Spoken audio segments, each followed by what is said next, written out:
Itt van velünk Szabó Szigfried reflexológus, kedves ismerősünk, és Prokop Zoltáni Ancsa, aki ugye, hát gondolom ennek az egész történetnek a főszereplője. Igaz, Ancsa? Honnan indult ez az egész? Hány kilóról például? Hát 147. 147? Azért ezt még kimondani is elég szép. Igen.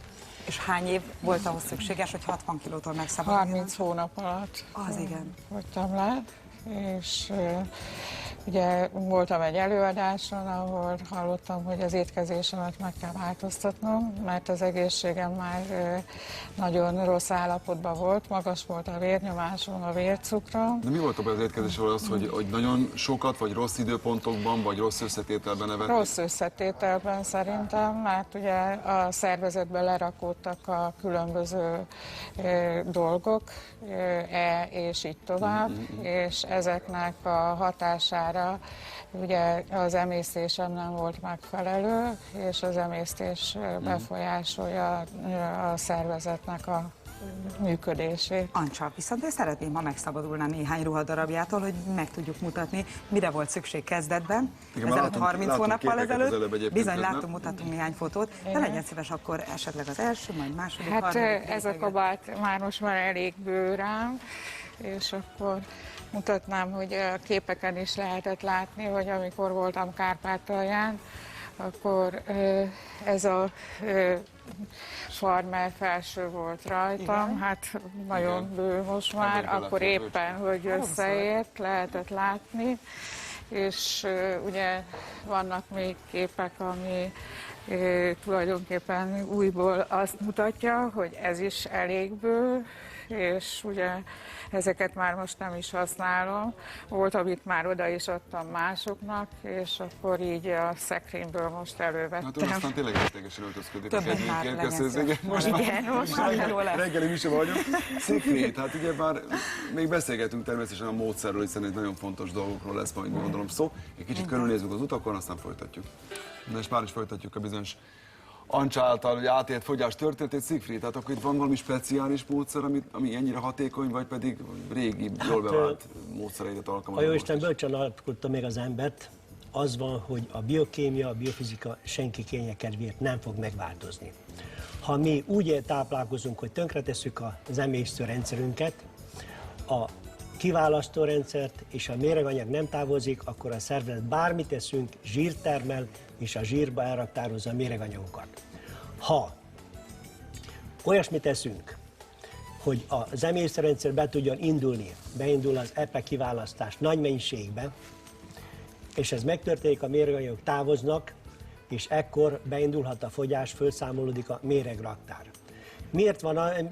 Nekünk megvan egy bizonyos számú sejtünk a bőrbe is, és mikor hízunk, a bőrbe is idegen anyagok a sejtekbe lerakódnak, a sejtek megduzzadnak, és ezáltal a bőrfelület meg tud duplázódni, vagy triplázódni is, ha kell.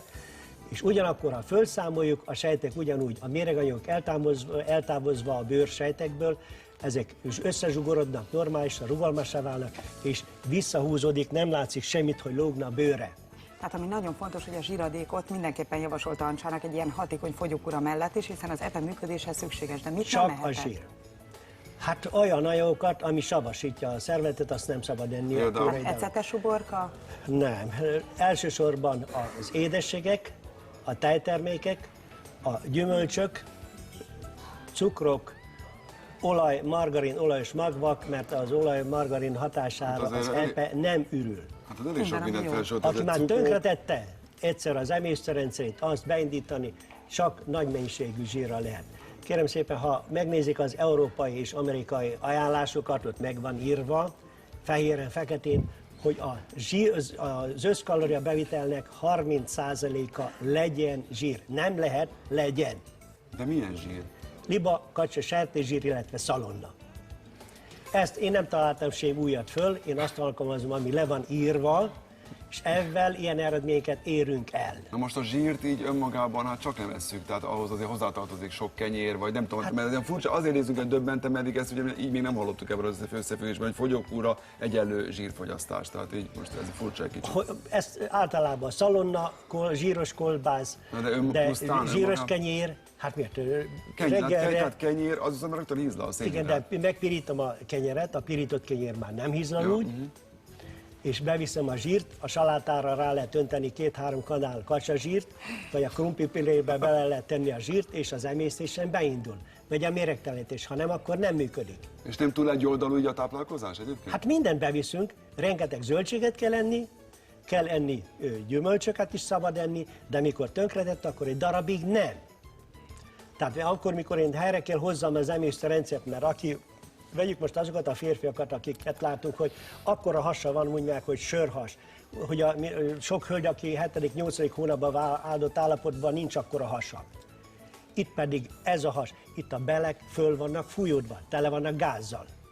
Ezeket csak ha perisztaltikát beindítjuk, és ezt nem lehet csak nagy mennyiségű EPA és enzim termeléssel, illetve annak a leülésével biztosítani. Egy biztos, bármennyire is Bandi azt vonta kétségbe, hogy mindez igaz lehet, már egy készálterésre hasonlított, ugye, hogy sok zsírt fogyaszthatunk. A 30 hónap alatt 60 kg leadása mindenképp meggyőzött bennünket. Ancsa, Siegfried, köszönjük szépen! Köszönjük!